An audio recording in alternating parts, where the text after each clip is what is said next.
and apparently observed moving items between the cars before putting on large rucksacks and proceeding to enter Luton Station.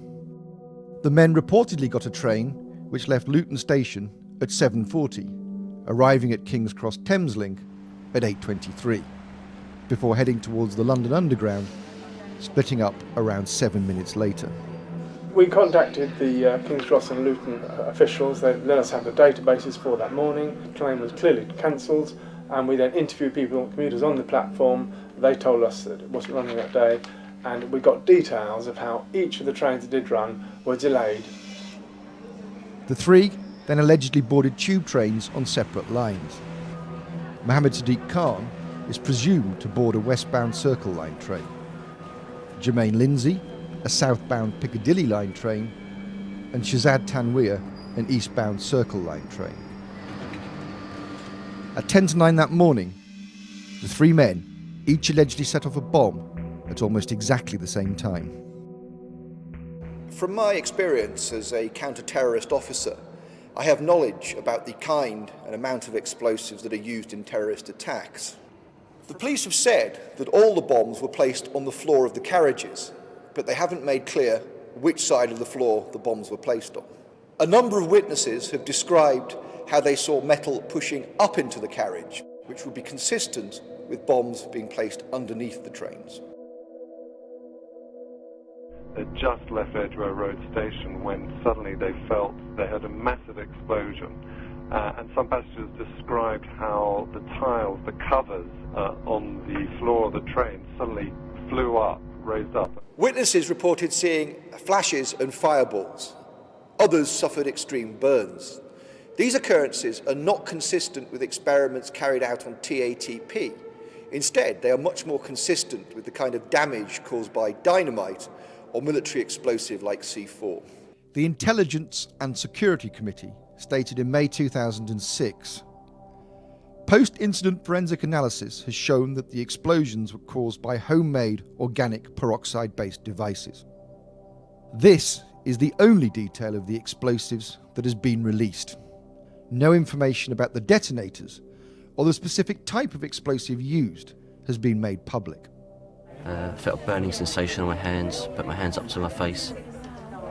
I was on the floor by that point. I saw a very bright light, sort of orangey yellow light, and what appeared to be silver sort of lines across which was the glass flying through the air. And rather curiously, there are no reliable witnesses who reported seeing the four so-called suicide bombers that day in London. In fact, some people have reported that the police tried to pressure them into saying they had seen these four alleged suicide bombers. According to the official narrative, the police had recovered documents bearing the names of Khan and Tanweer from the bomb site close to Aldgate Station by midnight on the 7th. 2 days later, MI5 told police that Khan had come to their attention in an earlier investigation. London is the most surveyed city in the world. If the men were really on the tubes that day, then why is there no CCTV coverage of them on the London Underground?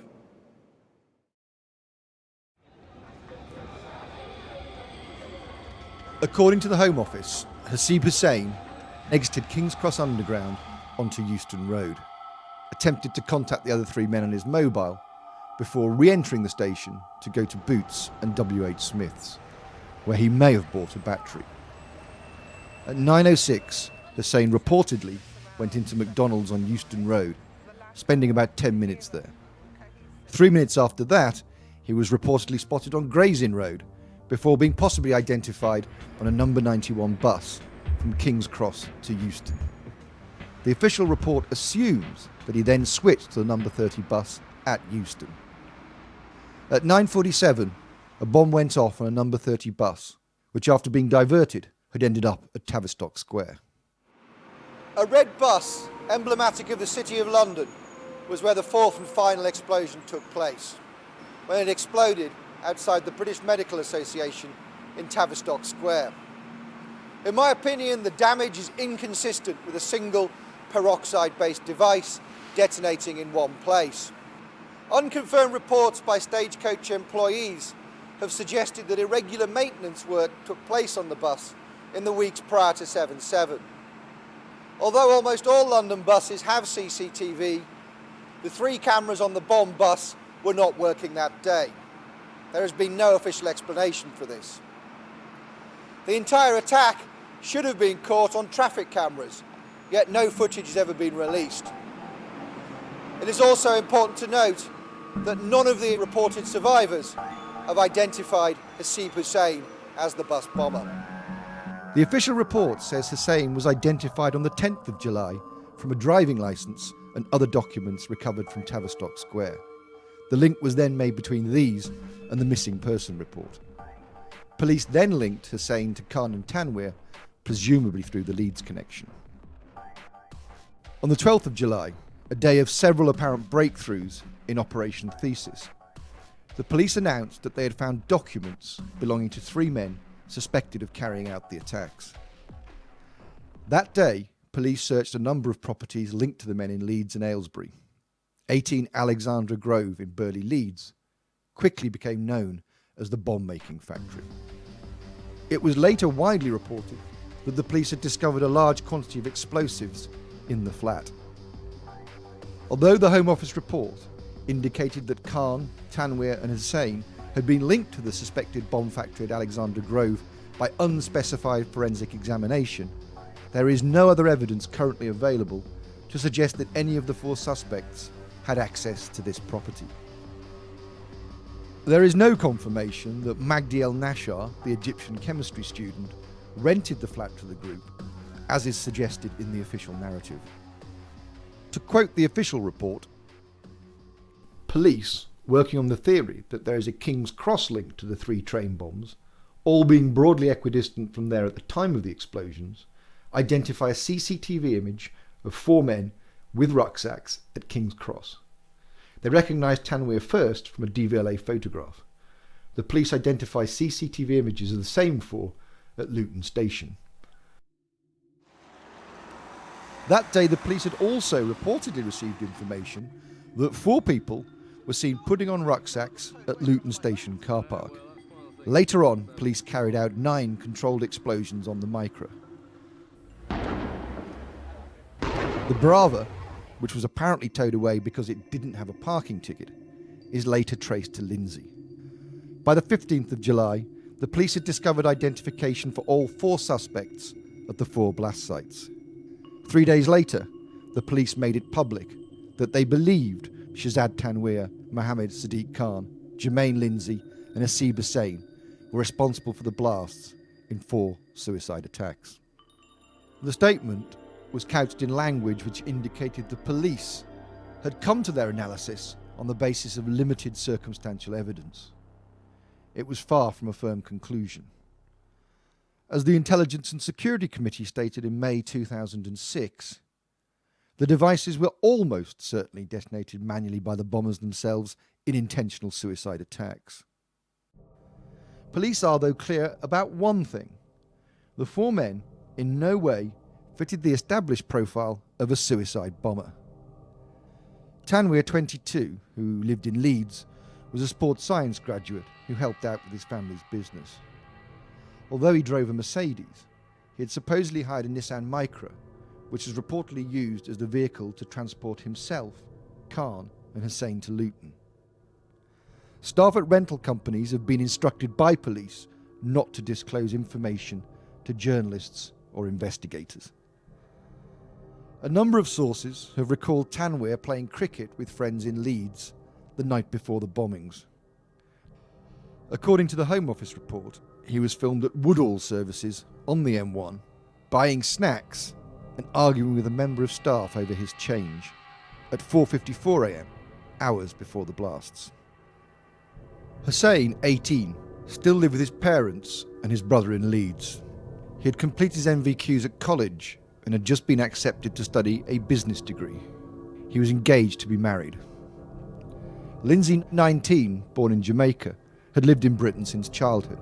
Married with a young son, he was expecting his 2nd child. A carpet fitter by trade, he lived in Aylesbury, Buckinghamshire at the time of 7/7, but was reportedly considering moving to Leeds. Khan, 30, married with a daughter, was also expecting his 2nd child. The teaching assistant and youth worker from Leeds was highly praised by colleagues and students alike. Access to his local education authority file revealed that Khan had been trusted by the police to the point of helping them in work designed to combat the problem of gangs in Leeds. Evidence of Khan's pursuit of terrorism is far from conclusive. It's important to note that there are several reported terrorists with the name Mohammed Khan. Media stories of Khan's terrorist links, gleaned through anonymous security sources, remain unconfirmed. From what is known of Mohammed Sadiq Khan, it would seem unlikely that he could have been in a position to meet terrorists in Israel and the Philippines. The Home Office inquiry looked into these media allegations and found that they had no basis.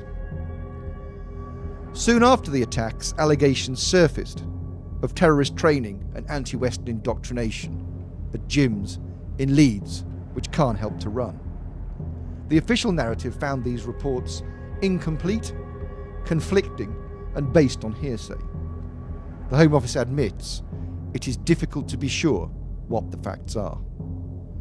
No reliable evidence has emerged that Tanweer, Hussein, or Lindsay were motivated by religious and political issues to the point of violence.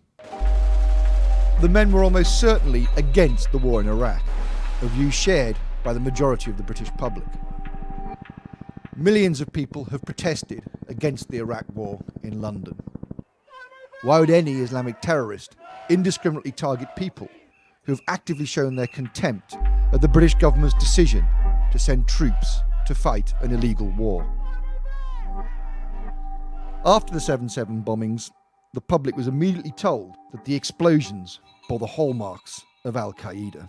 Has the hallmarks of Al-Qaeda. It has the hallmarks of an Al-Qaeda-based organisation. After the incident, the authorities changed their rhetoric about Al-Qaeda. Politicians were now referring to a movement rather than an international organisation. What we are confronting here is an evil ideology. The implication being that anyone could be part of Al-Qaeda without being connected to actual terrorists. In fact, the day after 7/7 and 4 weeks before his death, Robin Cook made the point in an article in The Guardian. Al-Qaeda, literally the database, was originally the computer file of the thousands of mujahideen who were recruited and trained with help from the CIA to defeat the Russians. The government narrative released in May 2006 makes it relatively clear that the four men had nothing to do with the somewhat mythical Al-Qaeda organisation. In the days after 7/7, a claim on a website, hosted in America, was reported by the mainstream press as possible proof of an Al-Qaeda connection. The media covered the story, even though it was obvious anyone could make such a claim and post it on the net. And your support of them makes you directly responsible. The video released through Al Jazeera on the 1st of September 2005 did appear to portray political and religious motivation. You will be our targets. Those who knew Khan questioned the video's authenticity. The lip sync is certainly out at times, as if it had been heavily edited. Imprisonment and torture. Given that the video is of unknown provenance, it is highly unlikely it would be admissible as evidence in court.